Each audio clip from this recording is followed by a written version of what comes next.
My single favorite piece of, I don't even know if you want to call it secondary literature, but like cultural references to Winnicott comes in this wonderful graphic novel by Alison Bechdel. Have the two of you read Fun Home? It's the sequel. Yeah. But all of her work is amazing. Dan, you're an art guy. Have you read? I read the first one. I've not read the sequel. So it's so good. I have to loan it to you. It's called "Are You My Mother?" A comic drama, and I suspect many of our listeners will have read Fun Home, which deals so much with Alison Bechdel's relationship with her father. It seems, although there's a little bit of ambiguity in the book, committed suicide, and this fact, as well as her relationship to her own gender identity and sexual identity in relationship to his, it's a Bildungsroman in graphic novel form. Fun Home is, and it's wonderful, and it's, there's a musical, all of those things. But the one that I actually love more than Fun Home is the sequel, which is called "Are You My Mother?" A comic drama. And I will never, Patrick, you bought me this book at some point in San Francisco. You bought me like this beautiful hardcover version of it, which I believe I lent to somebody and who never returned it to me. And so now I have another version of it. Anyway, I wanted to say that I remember being so delighted because the mother is a significant character in Fun Home. And you see her as this very, repressed and angry woman, but she's still essentially in the background.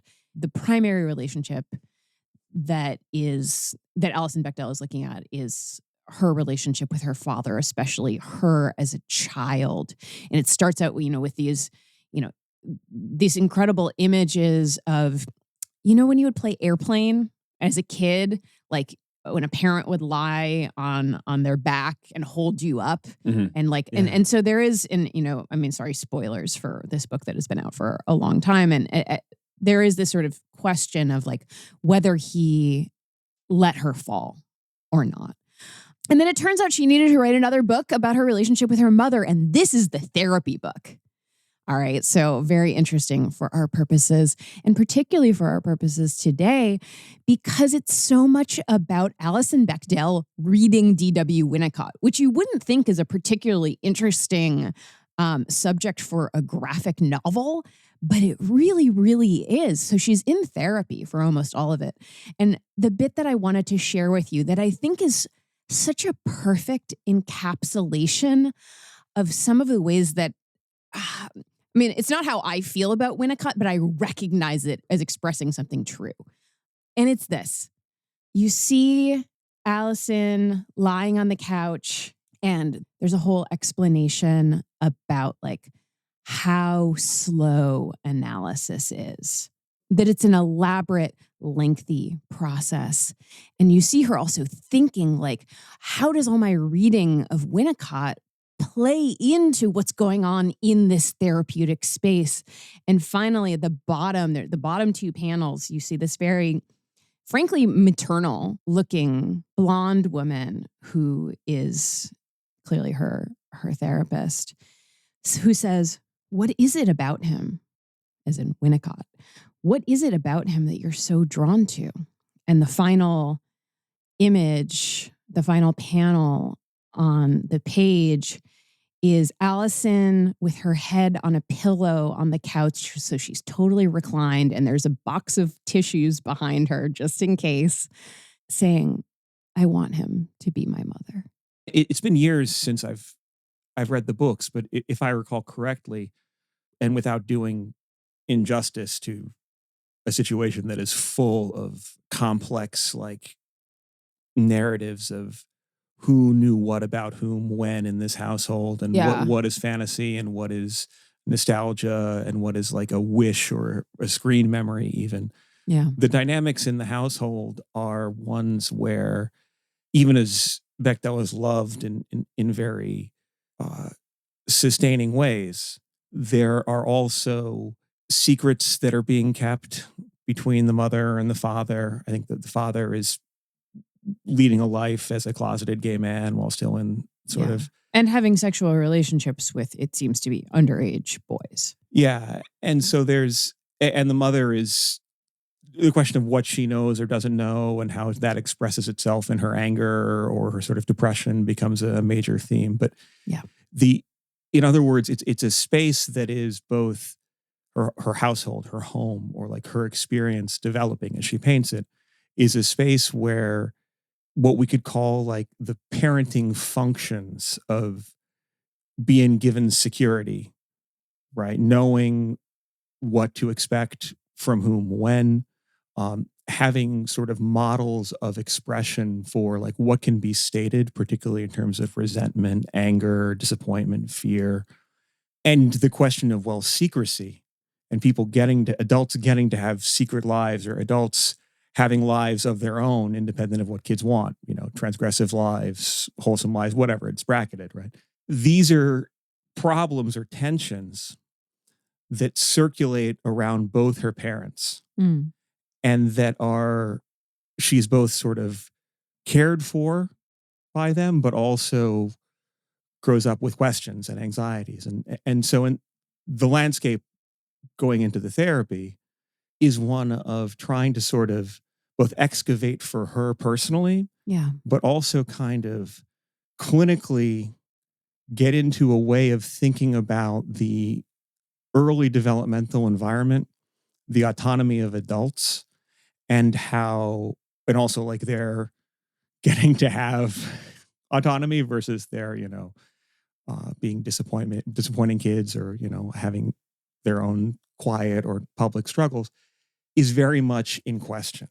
And it implicates in ways that are complicated the differing roles of like the mother and the father.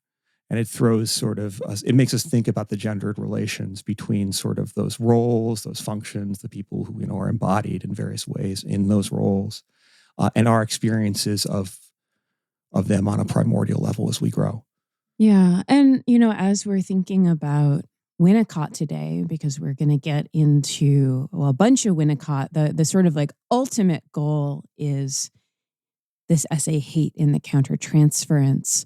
But we also read some of his work on aggression. We listened to some of his radio broadcasts. And I think it's, there is this way in which Winnicott is like the most important theorist of the mother. And there's something about his status as a man, although a man who, and this is something I think that's very interesting in the radio broadcasts, has such an androgynous voice that a lot of people listening thought he was a woman.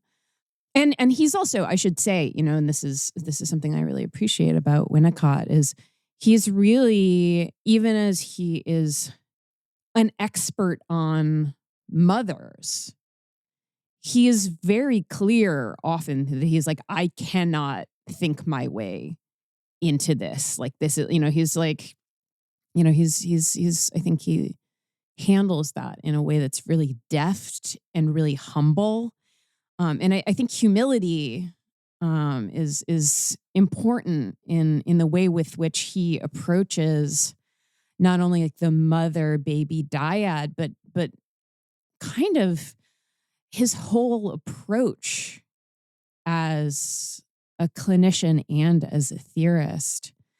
But there is this way in which he gets to be like more maternal than real mothers also, even as, the concept that he's the most well known for, the good enough mother, which, I can just speak for, as a non-mother myself, but as somebody who is surrounded by people who are a concept which continues to give so much comfort to people who are in the middle of it.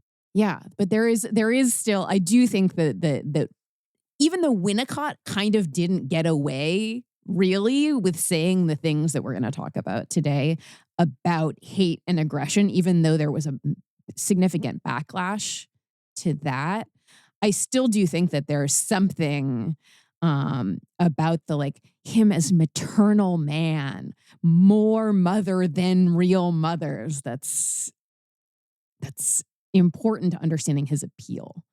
But lest anyone think that I'm casting aspersions on Winnicott, let me say, here's one passage from the very beginning of The Child, the Family, and the Outside World, which is made up of, or it's, it was turned into essays / lectures, however you want to call it, from these, mostly from radio broadcasts.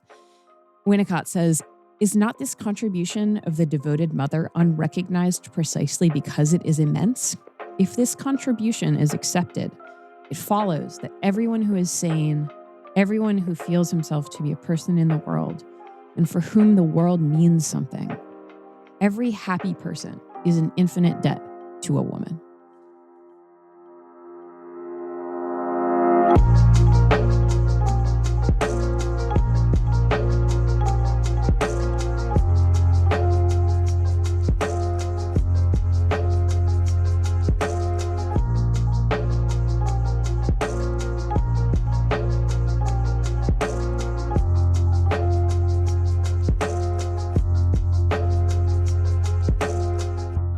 You're listening to Ordinary Unhappiness, a podcast about psychoanalysis, politics, pop culture, and the ways we suffer now.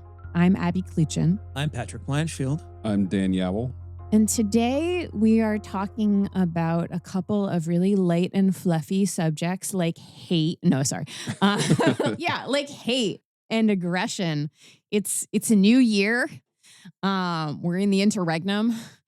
And we thought, not because we think that, reading a couple of essays by Donald Woods Winnicott, as brilliant as he is going to, explain in its totality our contemporary political situation, but because he's such an astute and wise thinker of hate and aggression in ways that I think really make us bracket some of our assumptions about the moral valences of those ideas or affects or whatever you want to call them, and make us think rather about their functions. Yeah, I love Winnicott so much. Do you? We've never really talked about it. We try to not talk in advance of the podcast about some of these things. I adore Winnicott, and I want to encourage people to, later to listen perhaps even to some of his own words and to check out his works and to read along with these things. An example of a pretty remarkable person,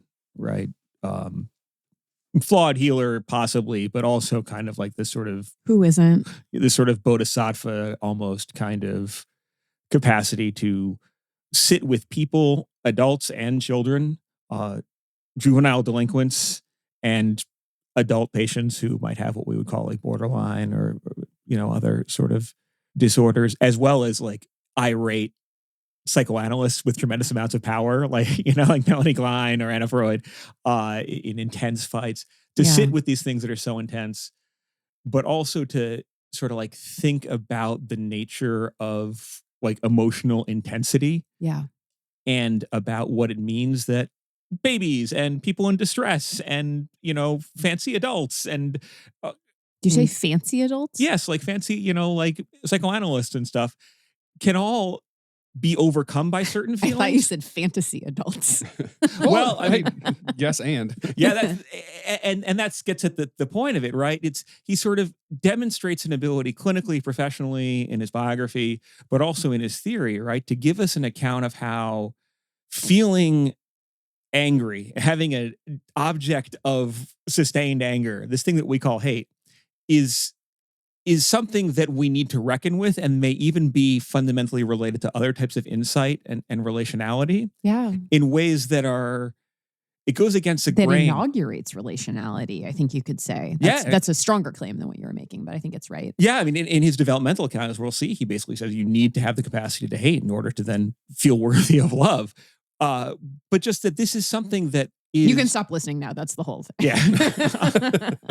But that this is that just that ability to sit with things that are hateful or people expressing hate, and also to understand the ways in which you yourself might have emotions or fantasies that you would call hateful, that really goes against the grain of a lot of the ways that we think about having negative thoughts. A lot of our, popular and like HR discourse, but also our political discourse about this thing called hate, right? And I think we want to bracket like whatever, like, for example, the technical aspects of like what hate means when we're talking about something like a hate crime. Yeah. Right. Yeah. I think we could return to that because, for example, we could ask questions like, what does it mean that certain types of violence are understood to be hate crimes, whereas, I don't know, like other types of violence, specifically like sexual violence, are oftentimes not called hate crimes, right? Right. But we're gonna have to get there. Right. And we're gonna earn it, all right, by going through some much earlier material. But what I'm trying to say here and what I'm trying to get at is that we as adults in 2025, maybe especially, have a lot of ambivalence and a lot of weird taboos for thinking about aggression, for thinking about our own aggression, and for thinking about this thing called hate. And Winnicott, in a way that is incredibly accessible, beautiful, and almost homely, right? In the sense of Heimlich or in the sense of not attractive? Yes, and? Again? Yeah. I think you want to say both and. Both and? Both and with a dash of like homespun wisdom, right? Makes us think about negativity and these things in a way that otherwise we're encouraged not to, or that we'd rather not to. And I think we emerge from that with a capacity for more compassion, discernment, and, better judgment, I think, in our relations. Right. And in some ways, it is Winnicott's almost preternatural compassion that makes him, I would say, like uniquely poised to not only articulate a theory of hate, and we will talk more, I should say, about the context in which he started to theorize about hate, both in terms of the mother to the baby and the analyst towards the patient. But it's also that compassion that I think which just sings out from his texts. And I'll give you an example also of just like Patrick was saying homely, but did you say plain spoken already? But let me say two things. One, which is about how we're going to proceed here and what we're reading. For those of you on the Patreon, we already sent this reading out because we love you so much for asking us for reading. So we send you reading whenever we can. But this is what we're talking about. The end game for us and the heart of this episode, or episodes, I don't know yet. Pretty sure this is going to be more than one episode, maybe 2, 3. Yeah. Let's be honest. Yeah, we'll be honest with ourselves. We promise the listeners it'll be worth it. Yeah. The heart of this episode is about an essay that we first discussed on this podcast in our conversation with Brian Go-Smith about a year ago in the context of his really brilliant work which draws intensely on Winnicott. But his work talking about psychoanalysis, social work, and specifically work with unhoused individuals. All right. The essay that I'm talking about is Hate in the Countertransference. That is the title of the paper as it was published in 1949. But before then, it was originally a paper that Winnicott delivered to the British Psychoanalytical Society on February 5th, 1947. Because this is what, like 2 years after VE Day. So we're going to talk. So our goal primarily is a close reading of Hate in the Countertransference. But we need to, as we often do, I think we've talked on this show about like sneaking up on the symptoms. Sometimes you also have to sneak up on an essay, right? Or on a concept. And we can do that certainly through historical context. And I will tell you that one of the essays that we drew upon for this conversation is Brett Carr's really awesome essay, Winnicott's Anni Horribilis, The Biographical Roots of Hate in the Countertransference, which gives a wonderful and very rich, thorough account of Winnicott's context, biography, relationships to intimates, relationships to patients, which also deals very much with, him having experienced the Blitz, with what his patients were dealing with. It talks a lot about various case studies. But the final thing that we are going to talk about, and this is part of the sneaking up on things, is the final chapter of a book that I love, which is probably where I learned to love Winnicott. I also love Winnicott, Patrick, maybe not for the same reasons that you do. It's from The Child, the Family, and the Outside World, which, as I think I said already, was basically originally radio broadcasts, which he then worked to turn into things to be read rather than to be listened to. And frankly, respect for that. The final chapter in that book is called Roots of Aggression. And this book was originally published in 1964. But let me just to give you a little bit of flavor of the kind of plain spokenness. And I'm fumbling for the right words to describe exactly how to characterize this. And I think the best way I can do it, honestly, is just reading to you a couple of the chapter titles. They're all really, really short. So, number 1, A Man Looks at Motherhood. Number 2, Getting to Know Your Baby. Number 3, The Baby as a Going Concern. 4, Infant Feeding. And then it keeps going on. Breastfeeding. Why do babies cry? The World is one of my favorites. The World in Small Doses. The Baby as a Person. Further Thoughts on Babies as Persons. I love this book so much. I freaking love that. Only in section 2 do we even get to. What about father? First Experiments in Independence. Support for normal parents. Sex education in schools. Visiting children in hospital. It keeps going on like that. And then the final and very, I will say, earned chapter is what we're going to talk about first before we tackle hate and the countertransference, which is this essay, Roots of Aggression, which I think stands alone. You don't have to read the rest of the book to read it. It's about like 6-7 pages. And Hate and the Countertransference itself is also 6 pages. So if you want, you could in fact stop listening to us right now and go and read these things, and your life would be immeasurably enriched. Otherwise, you can just listen to us talk about them, because we're going to talk about them for much longer than it will take you to actually read them. Both and. Both and. I think a theme is emerging here. But what I want to say before we actually open the book together is that Roots of Aggression starts by acknowledging something that has been running through since the very beginning, despite, or maybe because of, how humane and commonsensical and kind and gentle Winnicott is talking to mothers, as he really says to them, you're the expert in your baby, right? Like, you don't have to read a lot of books. You just have to be attuned, and you don't have to be perfectly attuned. As he says in Roots of Aggression, he's in some way been dealing with aggression all along, whether it is biting or whether it is the baby moving around and kicking, that aggression has been a thread throughout this entire story of infantile development within the mother-child dyad. And again, I think it gives us some ways to think about aggression, which is a concept that I think a lot of people want to avoid because it's very closely allied with things like destruction.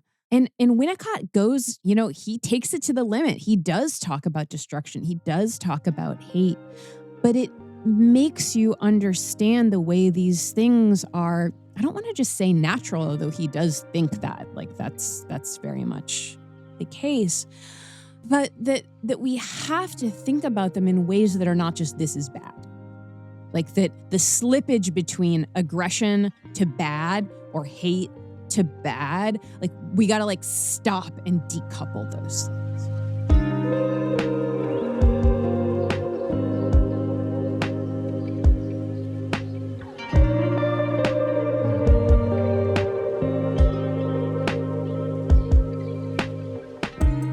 So far we have Winnicott, the Sunday schoolish, gentle speaking fount of wisdom, who, in my mind, of all the authors that we've recommended to listeners so far, is maybe the most approachable. The way he writes his prose, it's almost intuitive to listen to. There's something that just rings true in reading him. And we also have, like you were just stipulating, this is like post-World War II. I love that like little bit of biography that you had us read, and that like it is kind of shocking after reading this guy's prose how much pain must be buried in this man, how much he had to live through in order to get to the point of being able to write this paper. I had no idea. So I really appreciated that background into Winnicott. Yeah. Oh, Patrick, will you give us a little bit of Winnicott's bio? You're history guy. Yeah. Please. Well, the thing that we can't underscore enough, and which I appreciate you're highlighting, Dan, is that his biography is full of like close proximity to horror. Yeah. Yeah. And like unrelentingly. Yeah, it's also the case that, and I think this is something we can't underscore enough, particularly because a lot of what Winnicott's going to say can like activate taboos we have about like, attributing hate or thinking that people, talking about hate in terms of people who occupy idealized social positions, right? Mothers, mental health professionals, right? People who are supposed to always be giving, or at least are supposed to be sort of above hate, is that, well, when you read Winnicott, you can be like, well, dude, don't you know what hate is? Hate is terrible, right? Like hate is like what Nazis do, right? Hate is awful, right? Hate is ipso facto corrosive, etc. Don't you realize how bad hate is?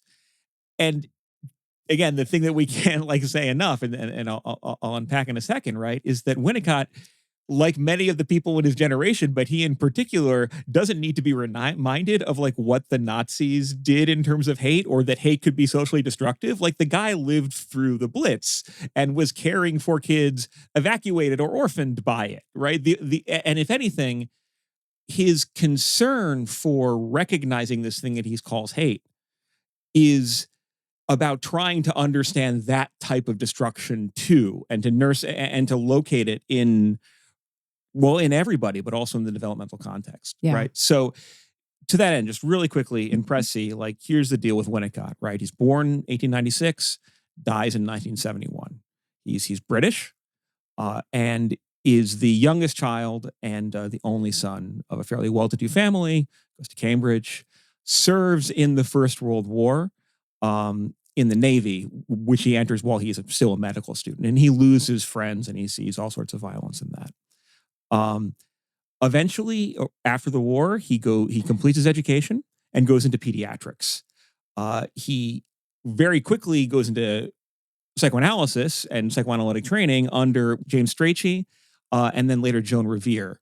And so this brings him into contact with the Kleinians, who were the other, alongside Anna Freud, the thinkers we could associate with a tradition of British psychoanalysis that is going to be interested in a lot of where Freud couldn't go, namely the pre-Oedipal, that is the before there is a third person in the equation, i.e. a dad interrupting access to mom, but more specifically to the idea of like a initial encounter of dependence and up and being sort of like sustained on the part of the child by the mother, and into sort of the pre-Oedipal moment. And this leads to the development of the school that's called object relations, of which Winnicott is the principal representative, one of two strands. Mm-hmm. Now, part of Winnicott's story is also his role kind of navigating feuds between Anna Freud and Melanie Klein, a lot of which have to do with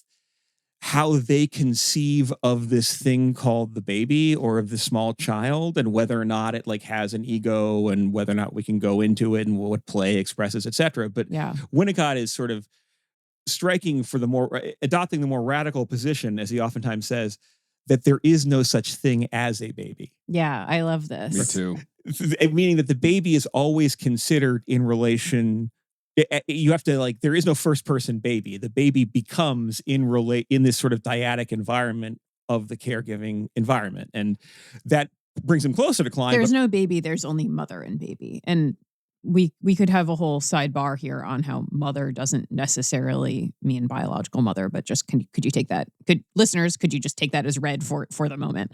Absolutely. It's a mothering function we could think about, but it also does have some rapport with the physical embodiment of the person who is like the nursing caregiver. Oh, it is very much physical. Yeah. And that's where Klein will emphasize that a great deal. But what marks his distinction from Klein is that he's also more attuned to the broader environment as well.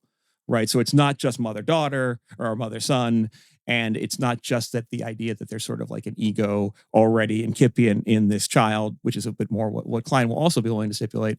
It's this. It's an attunement to, well, as a title of his book indicates, the child, the family, and the outside world, right? These sort of concentric circles.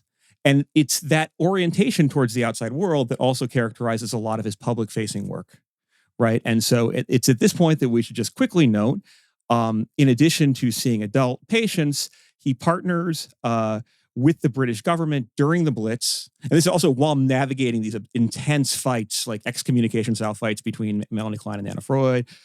So while he is both having his own clinical practice with adults, literally during bombings outside, like trying to kind of like navigate the political, social fights between the Kleinians and the Anna Freudians, he also works with the British government, become a consultant to it in its evacuation scheme for kids, right? Because they want to move kids out of London, right? And working increasingly with social workers, including one who will become his second wife. And this leads him to really encounter and think about circumstances of family dislocation, of children. Yes, there is no such thing as a baby, but also what if there's a separation, right? And this brings him into contact with thinking about the like juvenile delinquency, right? And this is kids like doing arson type stuff. Like these are kids who are really, really acting out, and also leads him to sort of think about the ways in which those phenomena can reflect disturbances, or at least express symptomatically, or can be understood analogically to developmental dynamics in that sort of encounter, right? Or failures in that encounter between this emergent child and its mother. Now, the thing to say here too, though, is that it's not all that high level in terms of his work, right? Obviously, he has a very sophisticated theoretical vocabulary, and we'll get into that with the countertransference paper. But simultaneously to this, he's doing public-facing work on the radio. And can I just make a plug for people to, if you're interested in this, it is available, and it is honestly really, really delightful to hear Winnicott in this. I mean, he has such an interesting, and I mean, he does not have like a mellifluous voice or anything like that, but to listen to him ask mothers who are also recorded, be like, what's irksome? And I love that this word recurs over and over. And the like, what's irksome about being a mother? And the mothers are like, well, let me tell you, I've got a list of things that irk me. And it's so kind. There are some people who are rather shocked if they find they can have other than loving feelings towards small children. If you listen to the following conversation, you will find that these mothers happen to be people who are pretty certain about loving. They take it for granted. And they're not shy to talk about the seamy side of home life. These mothers were definitely asked to talk about what they felt was irksome to them. And they found no difficulty, apparently, in responding to the invitation. It's really kind. And so what we're talking about here is basically his decade plus recording of, 60, 70 episodes of BBC radio shows. Yeah, it's BBC. Primarily a show called Women's Hour. And these were, by the way, all produced, directed, engineered, all that by women. Yeah. To begin with, you will be relieved to know that I'm not going to be telling you what to do. I'm a man, and so I can never really know what it is like to see wrapped up over there in the cot a bit of my own self, a bit of me living an independent life, yet at the same time dependent and gradually becoming a person. Only a woman can experience this, and perhaps only a woman can imaginatively experience it. Winnicott would appear on them anonymously. He would not be like, I'm Dr. Winnicott, go see me. That was like ethically not. Sure. So he would be, and nor did he even necessarily self-identify as a psychoanalyst, right? Nor would he use complicated theoretical vocabulary, right? No. As he oftentimes says. you will be able to see that really I am saying quite ordinary, obvious things. And to be fair, and I think we'll see this, but I'm just going to stress it before we get into the hate and the countertransference paper. He is saying the same things to women, to mothers specifically on the BBC, as he is saying in these papers to his colleagues. There may be a difference sometimes in tone, and there may be a difference in emphasis, and there are certainly, as we'll get to, what for me is sort of the beating heart of the countertransference paper is the list of all of the reasons that mothers would and do hate their children. He condenses that certainly, but it's not watered down. It's just very much he's just tailoring it to a different audience, but there's a real honesty to all of it. The programming mandate for the shows that he would do would be that the vocabulary should not exceed someone who had some degree of the equivalent of a high school level education. Yeah. Right. So this is oriented towards housewives. It's oriented towards young women. It's oriented basically to anyone. Right. But it's not presupposing any type of understanding of what psychologists know. If anything, a theme he will repeatedly hit is how observing what the child does can be a source of real sort of like stimulation and insight, and that he as a psychologist is sort of discovering this by proxy, and that it's the women he's talking to who really can get something out of it. Yeah. And I mean, I think there's also, he's really like, being smart is not going to help you be a good mom. Like he says that very explicitly. It is so much more for him about like, are you paying attention? And also, and we haven't really hit this yet, but I want to release briefly, are you feeling pleasure? Like the only thing that he really says to avoid throughout the child, the family, and the outside world is like, moms, could you try not to be anxious? Which I'm not saying that's not a heavy lift, but it also goes in some way with the idea of like, yes, you are tending to this being and trying to anticipate its every need. And that requires a certain like kind of kenotic emptying of the self that can be painful and can induce, hate and despair and aggression and all of these sorts of things that are unpleasant to experience.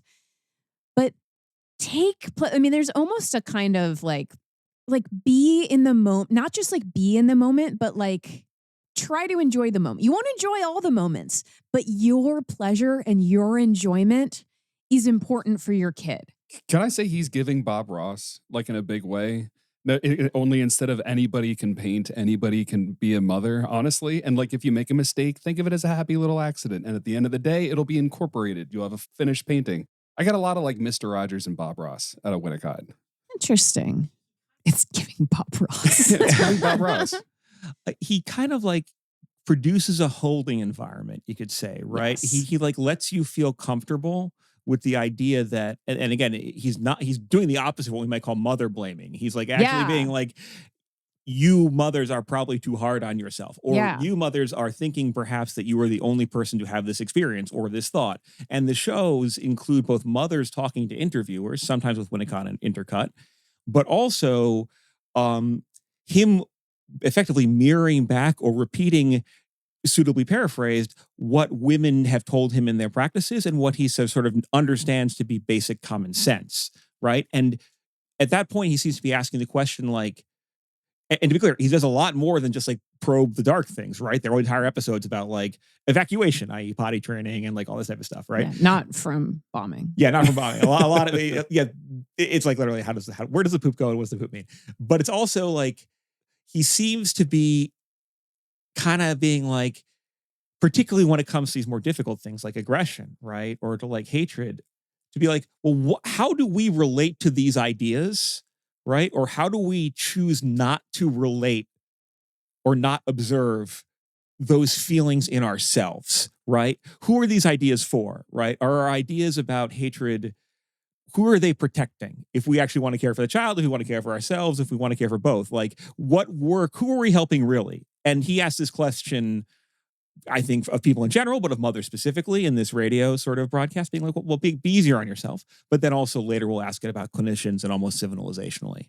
And I want going to say one thing, and I swear to God, we are going to talk about these things, but we're sneaking up on it. But there's so much. Winnicott is so much about vibes. It is like, I don't mean that in like a stupid kind of just like everything is about vibes now, like kind of way. I mean, truly, if you read this, and again, I'm not even a mother.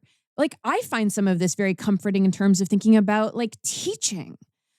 Like, he's not saying like everything you do is good, right? It's not this sort of like banal self-help kind of like, I affirm all of your choices. Like, it's not like that.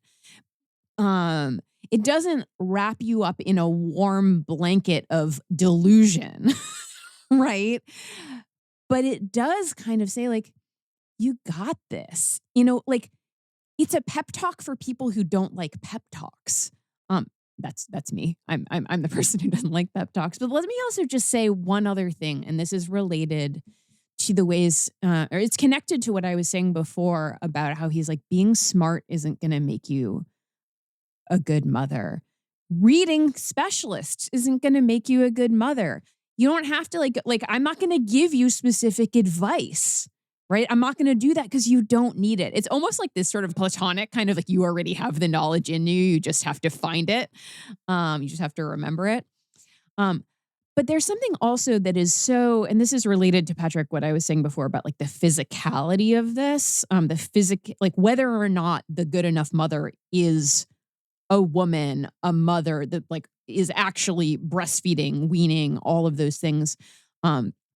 Regardless of the actual identity of the primary caregiver, the physicality of the, let's say, mother-child, caregiver-child, whatever you want to, however you want to call it, dyad, it's so much about like the physical relationship between these two beings, and it's so practical. And I want to just read right before we get into this essay on aggression, a line that I love and that I was like, I definitely chased Patrick down this morning when he was 100% occupied with something else. And I was like, I don't care what you're doing. You need to just like drop it and listen to this one line by Winnicott, which is this: ultimately, life depends less on the will to live than on the fact of breathing.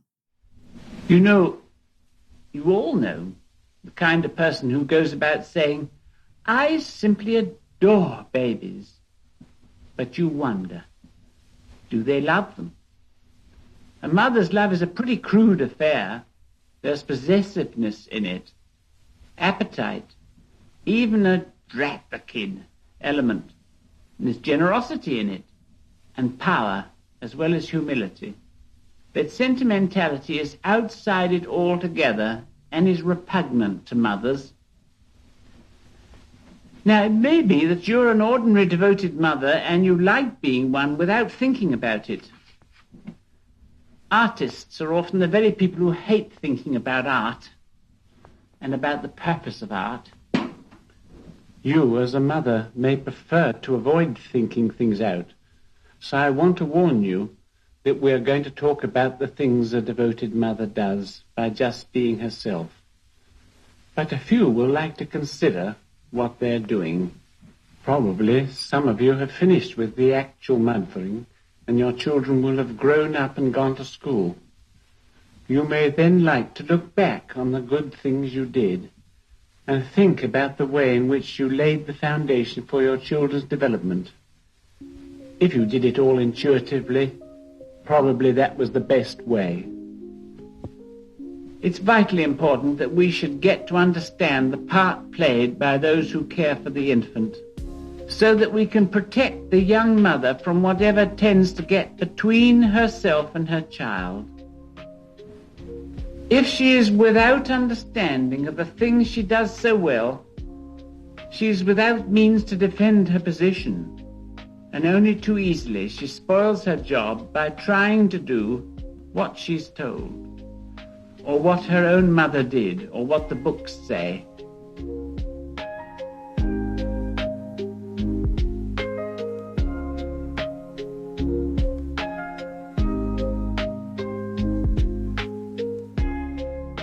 the way we can kind of go about this is, again, kind of bracket the immediate desire you may have to think that aggression is ipso facto something bad, or something to like get rid of, or like something that is as undesirable. Yeah, as ornate as like, oh, I don't know, like someone flashing you the bird while you're driving or keying your car. Like in some ways, Winnicott's going to ask us to think about Shay, the developing infant, this thing called aggression as like a principle, as even like a fundamental source of energy for life that is equally complicated, if not more complicated, in its possible expressions than all these things that we as adults call sort of like hateful or aggressive conduct. Well, let me just pick a couple of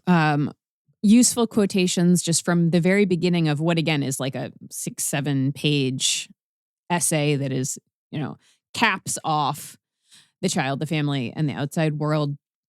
So the very beginning of this essay, Winnicott says, "The reader will have gathered from various odd references scattered throughout this book that I know that babies and children scream and bite and kick and pull their mother's hair and have impulses that are aggressive or destructive or unpleasant one way or another." Irksome. Yeah. "The care of babies and children is complicated by destructive episodes that may need management and certainly need understanding." And so I'm going to like gloss for a minute. He goes on to be like, it would be good to have a theoretical statement, but also I still want to remember that I'm not talking to psychologists, or I'm talking to people who are dealing with this aggression. Like you're the people I'm talking to. And I think, Patrick, this will speak to what you were getting at here. This isn't like that asshole flipping you the bird as he cuts you off at 100 miles per hour on the New Jersey Turnpike, just for example. Just a random example. Yeah. Here's Winnicott again, just after where I was glossing. And I think this is really helpful. Or I think this is really orienting. All right. So I want to linger on it. Put in a nutshell, aggression has two meanings. By one meaning, it is directly or indirectly a reaction to frustration. Okay, sure, that's fine. Next sentence. By the other meaning, it is one of the two main sources of an individual's energy. Okay.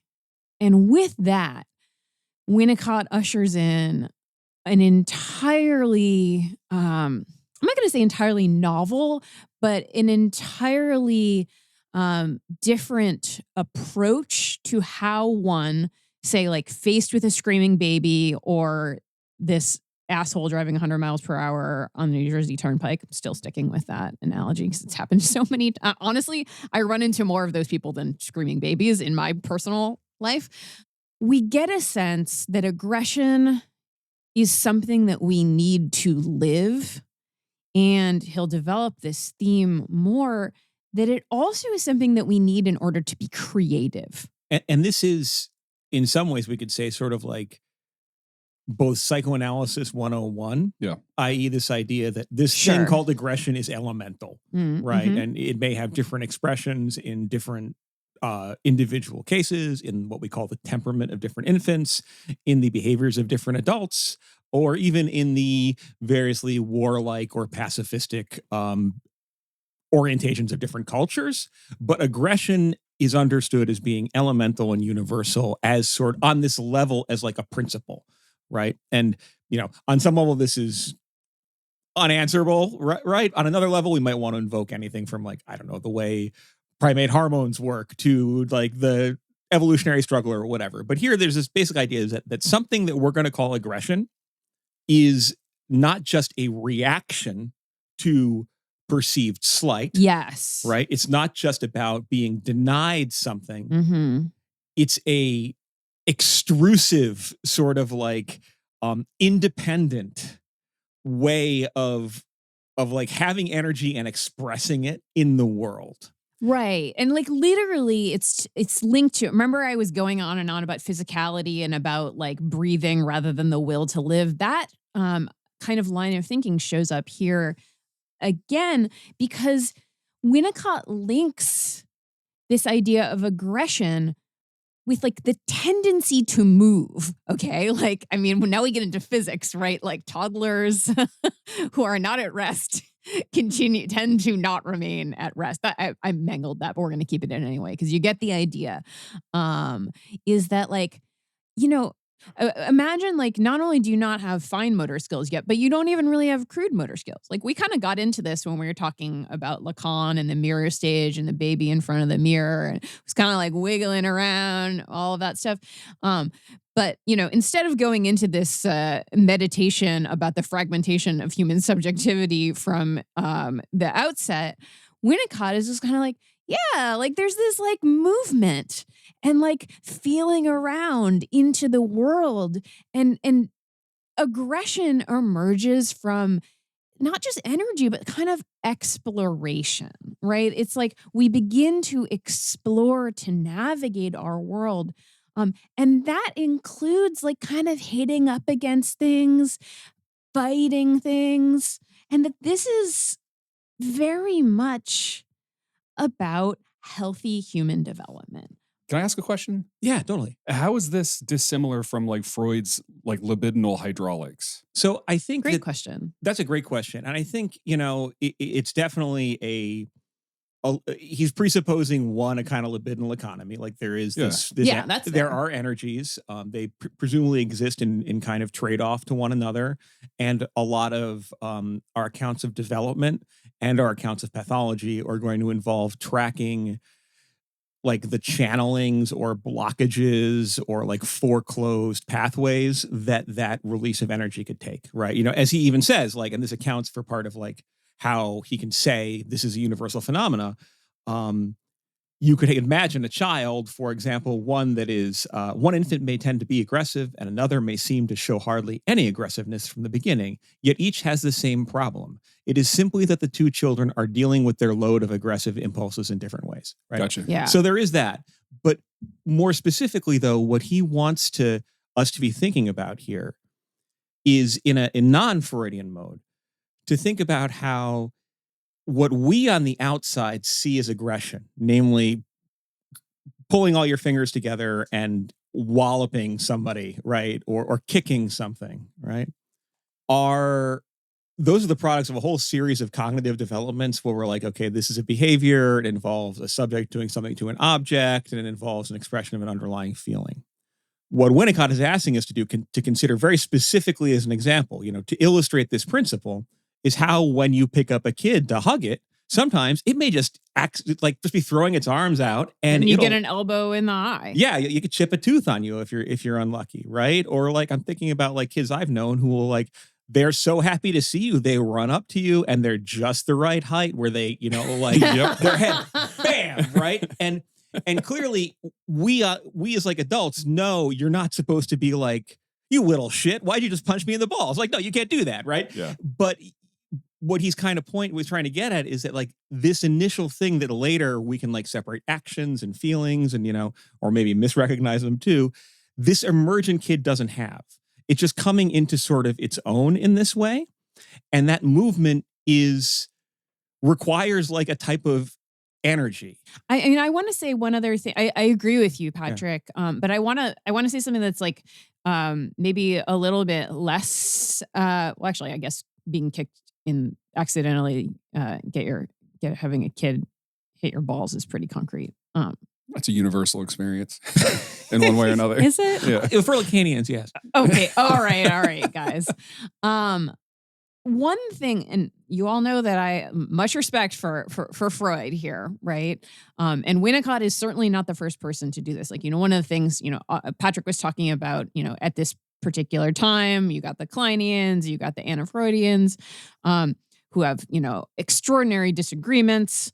But they, unlike Sigmund Freud, were actually paying attention to actual babies and children. Yeah.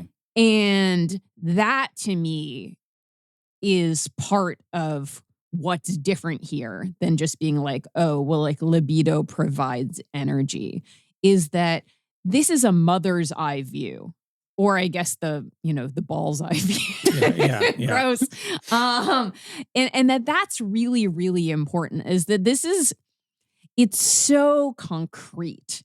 I mean, he is I feel like I don't want to make like sort of like stupid philosophical claims about like induction versus deduction and whatnot, but it does feel very much like this comes out of being like, hey, this is what babies are like. And you see like with the specificity of like the ways in which they scream and bite and kick. Like Winnicott is up close and personal with this in a way that I think makes it impossible to abstract away into this thing called libido.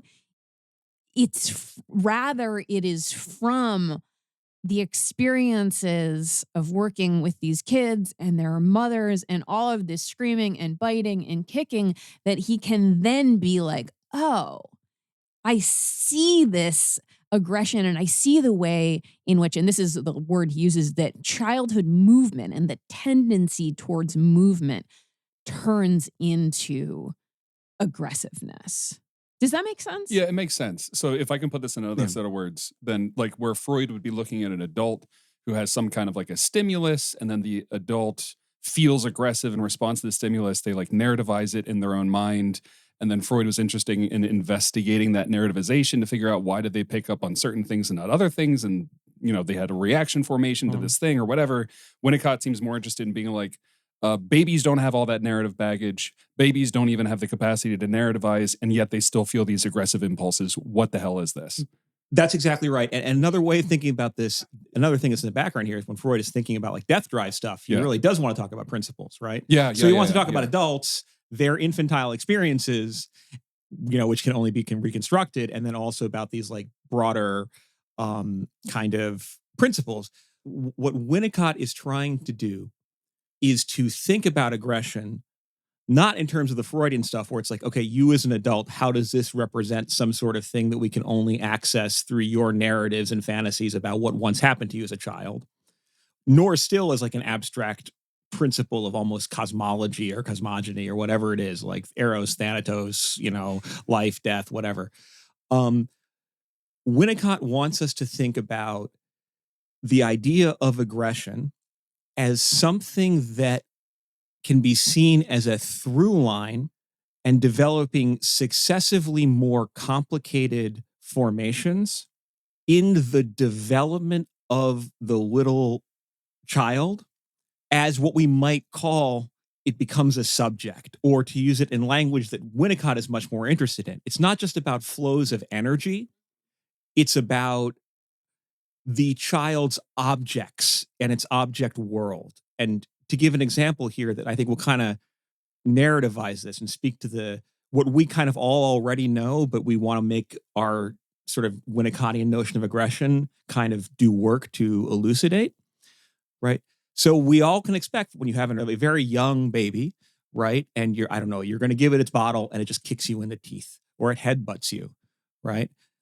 Or it flails about and hits its sibling, that this frustration behavior, this angry behavior, whatever you want to call it, is something that we don't blame it for, right? Like this kid doesn't know where its boundaries are in the literal physical sense. Right. It doesn't know where, and we're going to get to this, and this is going to be really important. It doesn't know where it stops and the world starts. So we know that with a very young child, right? But we then also, as we observe that child getting older, we might observe it doing things that are also sort of like have more control over its body, but also still be aggressive. For example, I don't know, it's picking up a toy and throwing it out of its crib, or it's destroying things that you give it.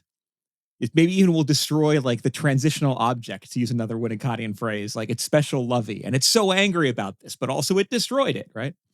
I mean, parenting hack is to get multiple copies of the lovey, right? But we ourselves seeing that also are like, okay, this is a expression of aggression that now is evincing further capacities for motor control, but also for like control over its environment in terms of physical objects. And then we could take this even further, right? And be like the same child, a couple of years later when it hits its friend or it hits you or something, you might say that's a timeout. Or how would you imagine that would make you feel if I did that to you, right? I see. Yep. But all those successive expressions of destructiveness, of what's another good word for this? Like roughhousing, etc., right? Winnicott wants us to think about those as aggression, but as aggression as playing a role, not just as being expressed in development, but as like a motor engine of development that is understandable and legible in the development of those complex object, self, other, environment sort of categories. That totally makes sense. That's what you were getting at, Abby. I want to see it is, and I want to say two things here. One that I think Patrick didn't touch on, and the other taking some of what Patrick just said and reading you what I think is the relevant passage that we can then talk about a little bit more.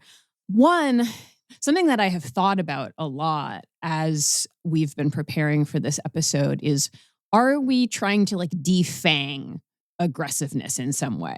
You know, are we trying to be like, no, it's not really that big of a problem, or like it's so good, it's linked to creativity, it's energy, it's all these, you know, are we taking the sting out of it? And I want to say that I don't think we are. I think we're simply revalencing it. And I want to put it in, and I'm intervening here also because I think that there's some part of this that speaks to me, like as a person who grew up in like a very deeply like sports-oriented, physical practices-oriented household. One thing that I think is really important here, and I want you listeners, but also Dan, who I'm looking at right now, hello, in particular, hi Dan, to think about, we now, and we're recording this, you know, at the exact time of year where people are forcing themselves to go back to the gym for New Year's resolutions. And it's an influx of people who are like, I ought to move. Not that I want to move, but like I ought to. It's good for my mental health. I want to lose weight. I want to build muscle. I want to not want to, you know, I mean, all of these various sorts of things. But the only way, and you'll ask any like exercise person, they'll tell you the only kind of exercise you're going to keep doing is one you enjoy, right? So it doesn't really matter what it is, but find something that you like. It's not like a, you know, love what you do and you never work another day in your life. It's not like this isn't hard or anything like that. It's just like you have to find something that is rewarding. All right. And I think I've taken us on this tangent because I think sometimes as adults, unless you can really get yourself into some sort of really non-judgmental like space, we forget the pleasures of sheer movement.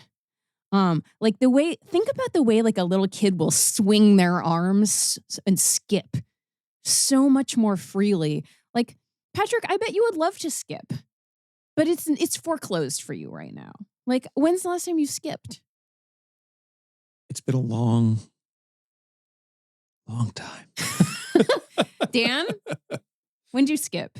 I skip at home all the time. Do you really? If I'm being honest. Really? Yeah. My I wife love that. married a toddler. Yeah. I love that for Pray you for her. and for her.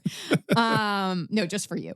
But you know, there is this kind of thing where it's like, if you strip away all of these levels of like, drudgery and like I ought to, and like some sort of external thing is making me think that I ought to do this thing that I don't want to do.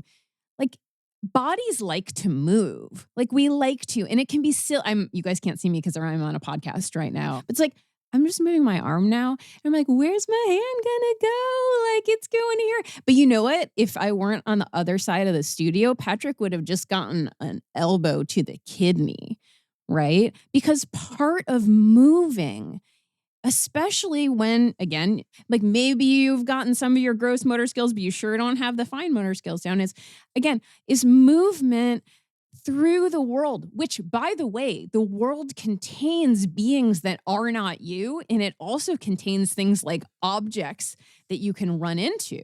So, and I'm going somewhere with this, including a passage. So this energy, which sometimes we call aggression like manifests itself because you run into all this stuff that isn't you. And that's partly how you figure out who and where you are. And so let me read this wonderful, truly wonderful passage from Winnicott.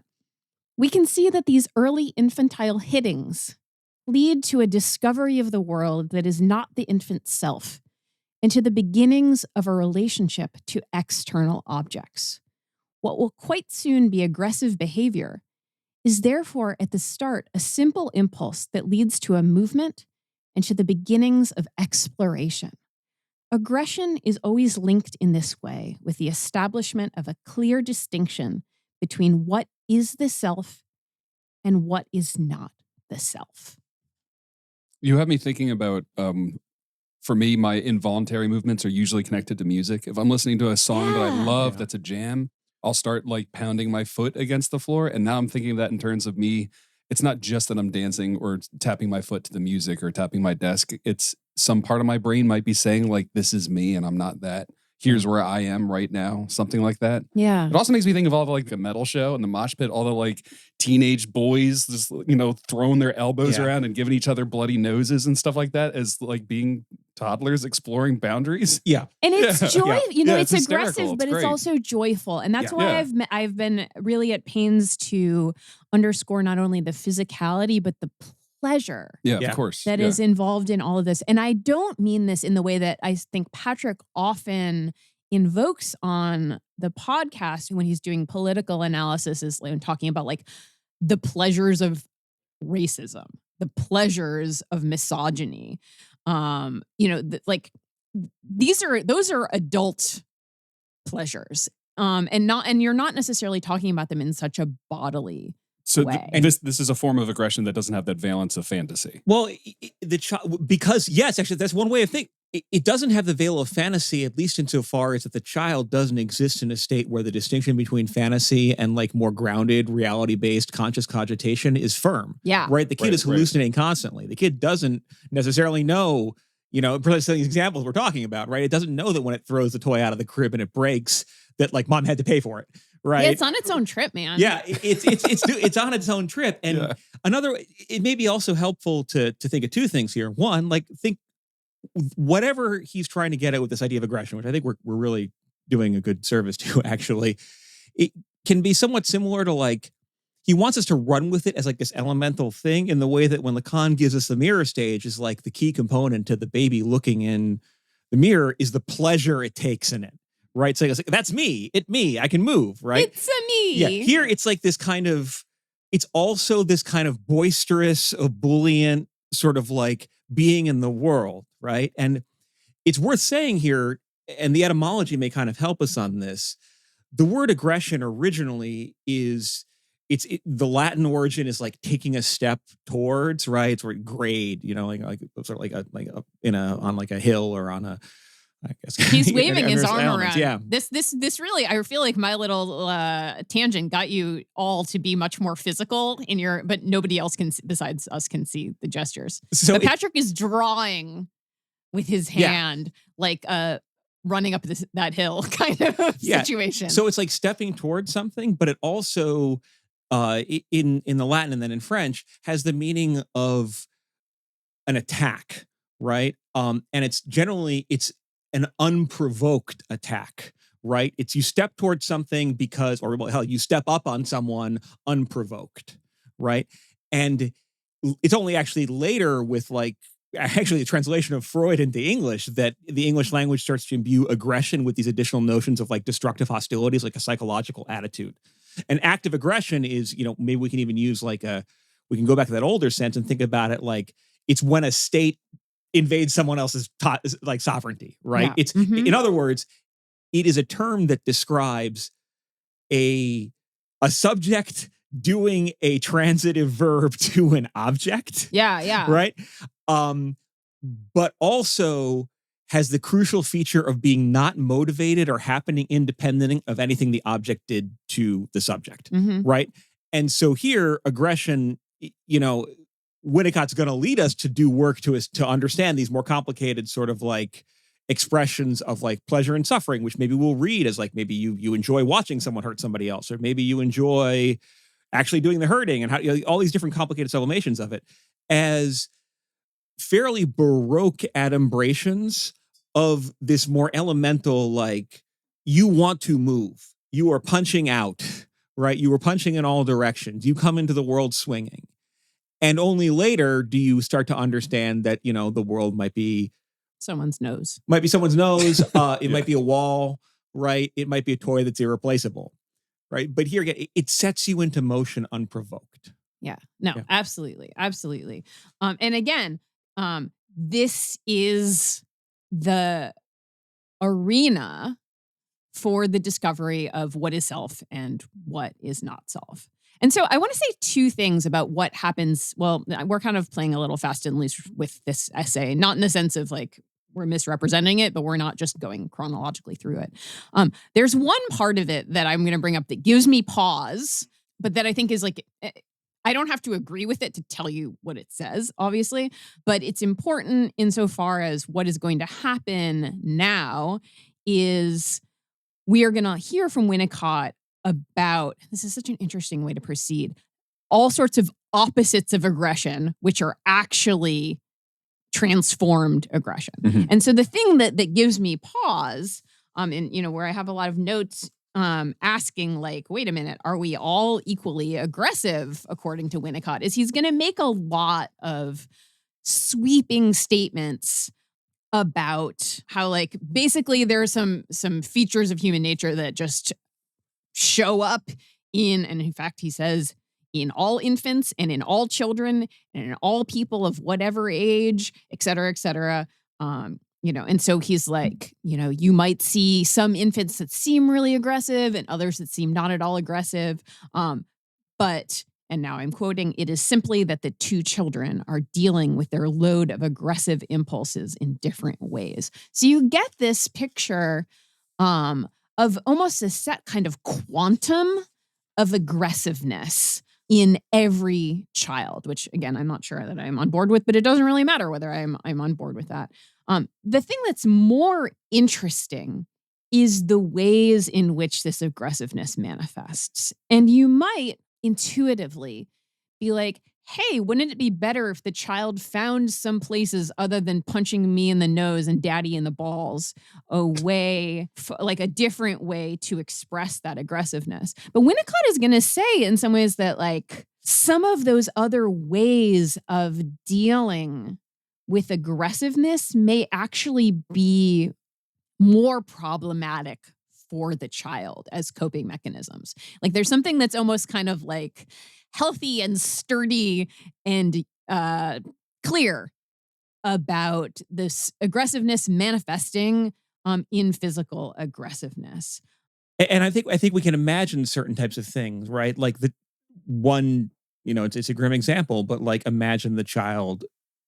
In social workers, this is not an unfamiliar thing to, right? Imagine encountering a child who's experienced abuse. Yes. Right? Like their posture, their gait, right, might be, they might fold into a chair. Yeah. They might shrink. Or fold into themselves. Yeah, they might be, I think Sheldon Bach is at some point uses the language of like people who go into their own heads rather than their own bodies because their bodies are unsafe places for them to be, right? And we might ask like, what's the source of that unsafety? Well, maybe it's the aggression that they're experiencing from other people, like being hit. But maybe it's also they're being like, I'm terrified of how I want to hit back, or I'm terrified of what I know will happen if I do hit back. But also we can imagine a child who, I don't know, was abused, but when we encounter them, they're beating the shit out of another kid on the playground, right? And they're super confident. And they have tons of bravado. They just don't want to be touched in particular ways, right? In other words, these are different, easily imaginable sort of like configurations of how the child would be dealing with the problem of aggression. And again, the problem of aggression is not just the philosophical problem of it as a principle. No. It's how the child experiences its own energies and the pushback from the world around it in terms of a landscape of objects and characters and feelings. Let me stress also that it isn't just sort of like there's a healthy child that hits versus there is a child that has been abused that, you know, cannot express this or only can express it in the sort of hypertrophied ways that Patrick is talking about. Winnicott's really interested, for example, in here, and I'm going to quote here, a child that, quote, holds the aggression inside and so becomes tense, over-controlled, and serious. And this is also interesting because that inhibition of aggressiveness, of freely expressed aggressiveness for Winnicott also may come at the cost, because aggressiveness and creativity for him they're not one and the same, but they're intimately linked. There might be an inhibition of creativity, right? Or he's thinking about the child, and I mean, I feel like I was this child. I was reading this. Like, I was the child who would, like, everything was fine. And then, like, I would burst into tears, and I was like, where did that fucking come from? And so there's this example, a nice child, one who would not hurt a fly. There may come about a periodical breakthrough of aggressive feelings and behavior, a temper tantrum, for example, or a vicious action. And this has no positive value for anyone, least of all for the child, who afterwards may not even remember what has happened. And then we do get to some really interesting examples also about the ways that aggression can often be dealt with through dreaming and through daydreaming, which may have their own satisfactions. It's worth saying, and just to underscore something, Abby, you pointed out, and I think squares a lot of experiences, right? That the rage of a child in a tantrum can be properly terrifying, right? It can be very distressing to you as a parent. You're like, how do I care for this thing, right? Or as a caregiver, like, what does it want? It's just yelling, it's yelling, it's yelling. But it can also be sometimes even scary for the child, how upset they are, right? And some part of them, even as they're flailing, wants to be held and told that it's all right. But it's like literally the world is ending for them. The only thing they're feeling is this feeling, but also that feeling is undoing their capacity to feel anything else. They just become the feeling. Right. And in those moments, Winnicott has this sort of elegance about, well, you have to be there for it, but you have to wait for it to pass. You have to contain it. You have to survive the attack, if you will. Because one thing that could happen, for example, is you could, imagine like some parental misfires here, right? You could deny that your child is angry. Oh, actually, you must be very happy right now, which is probably not going to set them along, a good course.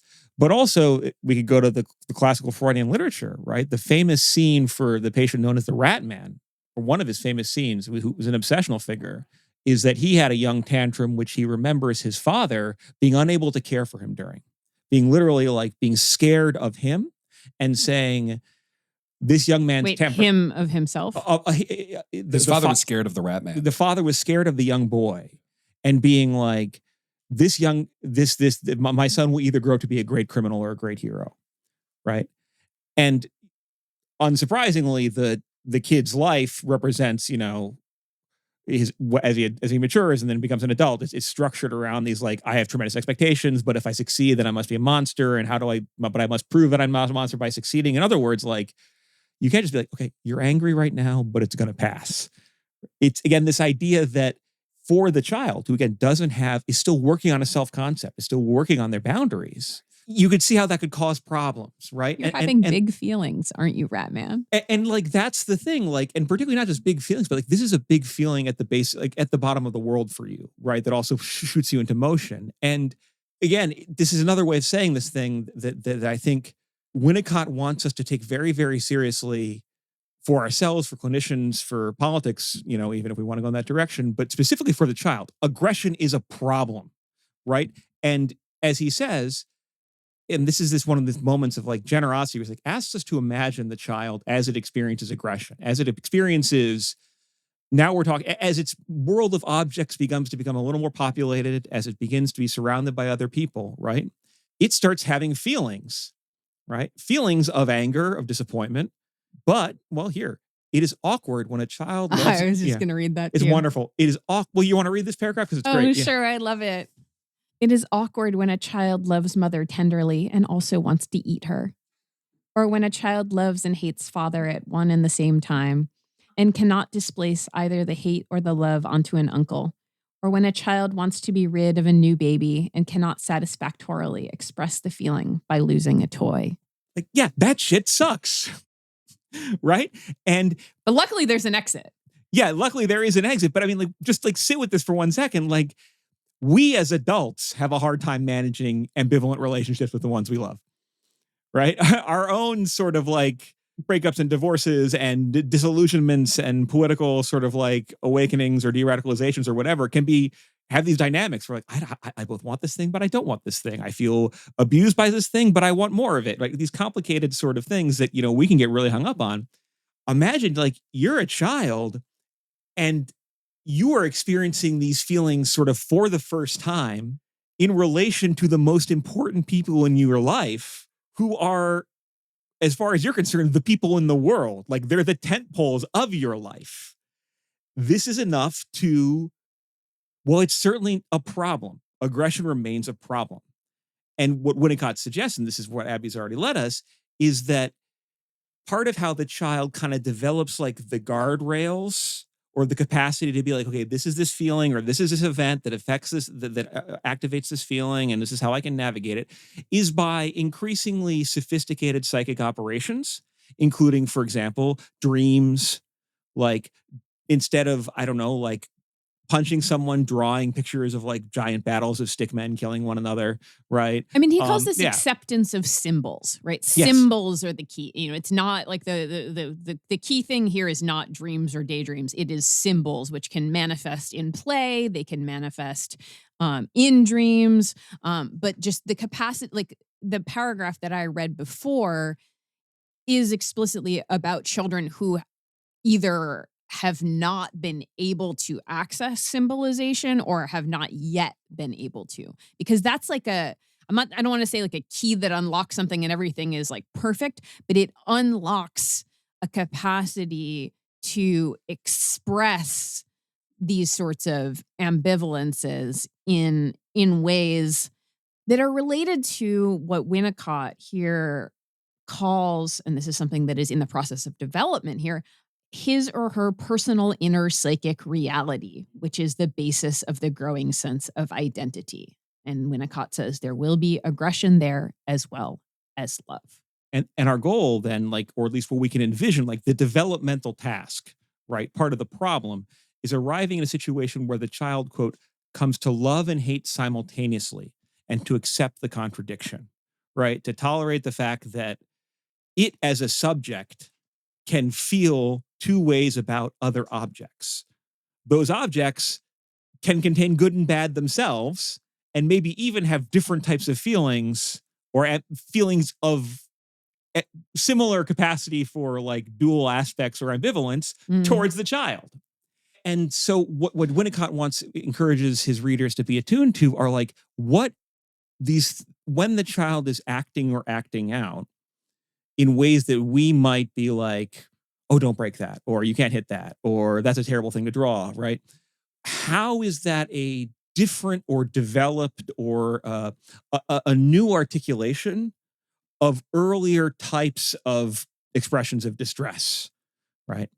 And he'll give an example like for, what if you have a child like who begins to, instead of like being angry at being abandoned because mom has to, I don't know, do something, or dad has to go somewhere, we'll now be like, okay, well, I'm going to pretend to vacuum alongside mom, right? Or I'm going to take a very important call on my little block phone or something, right? Like this kind of like, I'm going to show that I can do this thing, or I'll take care of my little toys, right? Some sort of like... Apparently, when I was a child, I told a flight attendant that I was on a business trip and my father was going to visit his parents. It's amazing because like in these cases, the child, and what Winnicott's saying is the child's, this thing called play or like role play or like is actually the child being like, here's a thing that I'm trying to understand what's happening with, say, mom and dad. And contribute. I'm trying to contribute too. Yeah, like in a real way, which we adults know is a play way. But, and I love the way that Winnicott is like, you have to take this seriously. You have to take it with the utmost seriousness because they need... Like, and this is such a weird way of like thinking about childhood. Well, it's not weird. It's just so different than like if you step on the internet for a second as a woman where every single thing is like, don't have children because you will never have a moment to yourself, because children take. They are leeches. They will take away your sense of self and your time and your career. And here, Winnicott is like, kids need to give more than they take.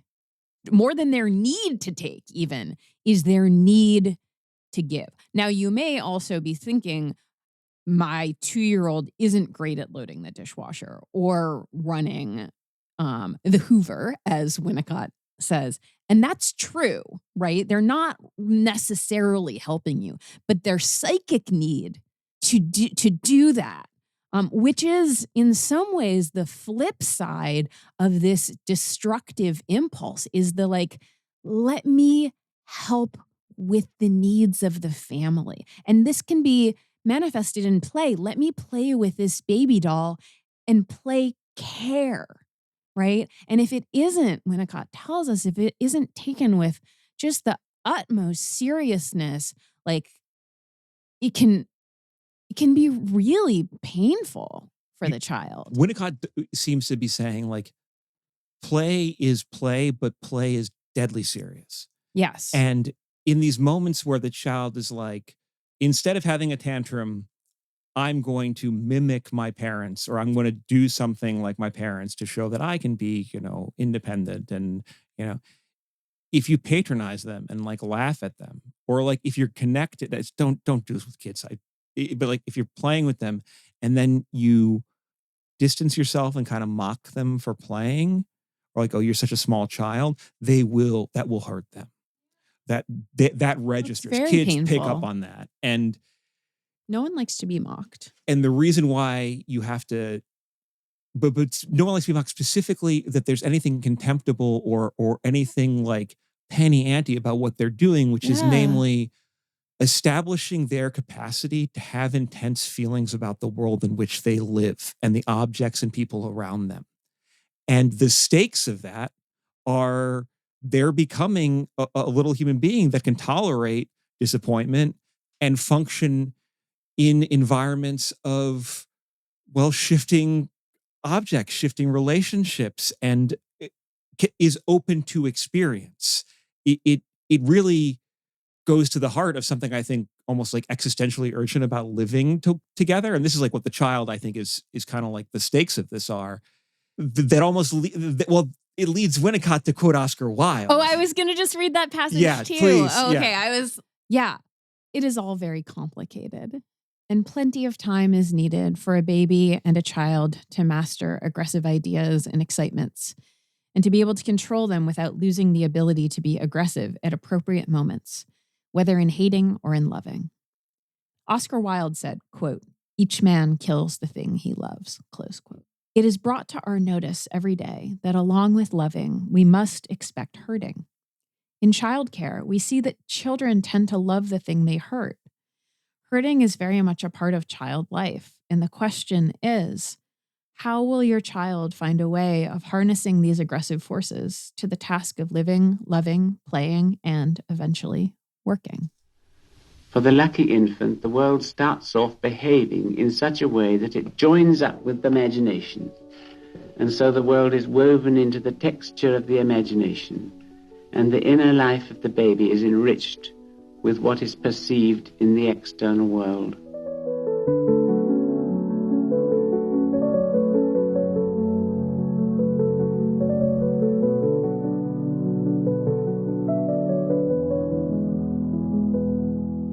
Where we're at now, right, is an understanding that for Winnicott, aggression isn't simply being aggro or bad, right? It's an achievement. Yeah, it is literally That's a quote. Developmental achievement.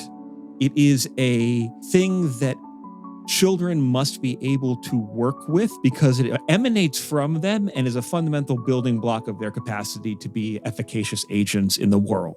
It's also, Winnicott suggests, something that, if not tended to, produces what we could call morbid symptoms, not just in juvenile delinquents, kids who he will say... That's his language, juvenile delinquents. Well, he will be very specific about talking about it in terms of the children who are labeled as delinquent or like are called antisocial. Yeah. Right? Because clearly the problem is never just the child. But that it can also reach morbid symptom formations in adults, right? And that these capacities for like constructive play, he calls it, right? If not developed, adult formations can take the form of, well, go back to that like childhood tantrum destructiveness, like a properly nihilistic or even apocalyptic kind of destructiveness, right? This is of vital importance because this is the residue of infantile, unfused destructiveness that may actually destroy the world we live in and love. In infantile magic, the world can be annihilated by a closing of eyes and recreated by a new looking and a new phase of needing. Poisons and explosive weapons give to infantile magic a reality that is the very opposite of magical. In other words, the kid has to develop a understanding of what it means to hurt, right? Of what damage means and what damage can be undone and what can't.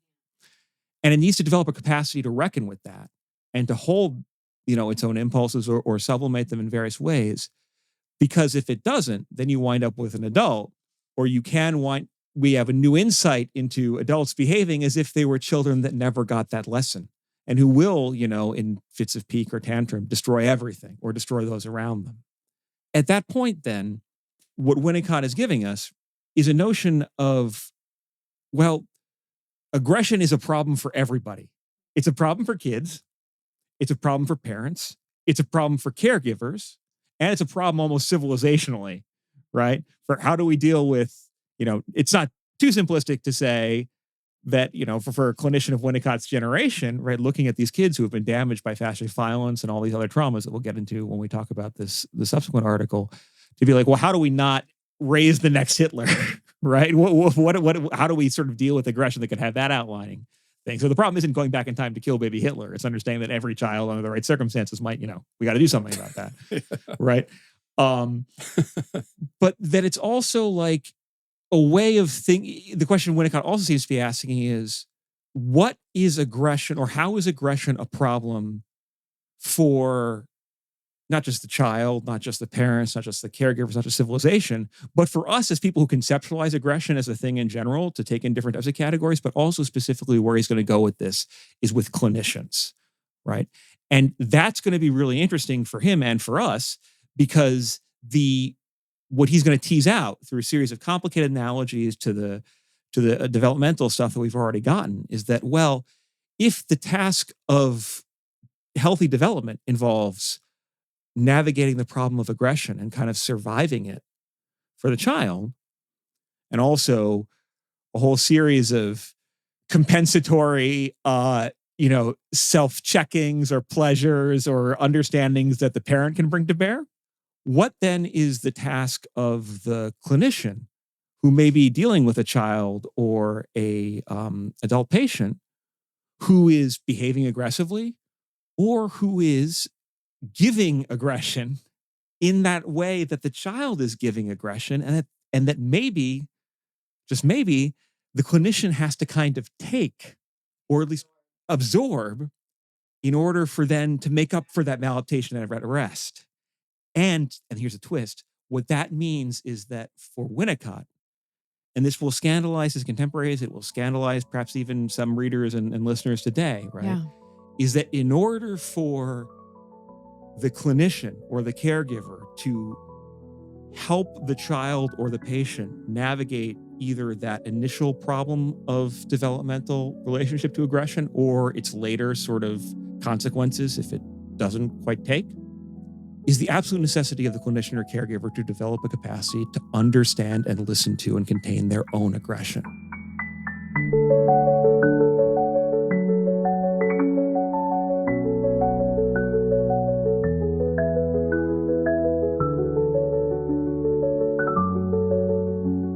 Thank you so much for listening, folks. Part 2 will be coming up soon when we will truly dive headlong into hate in the countertransference. Ordinary unhappiness is completely supported and made possible by our community of Patreon supporters.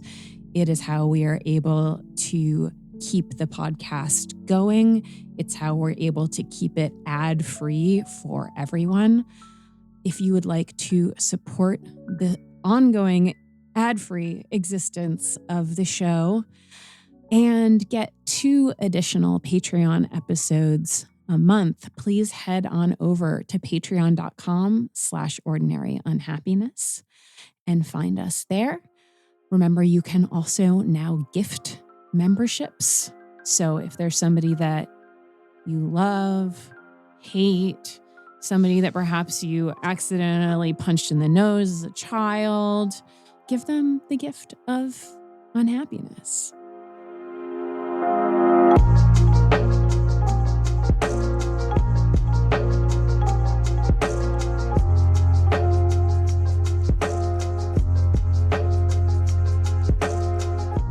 This has been an episode of Ordinary Unhappiness, a podcast about psychoanalysis, politics, pop culture, and the ways we suffer now.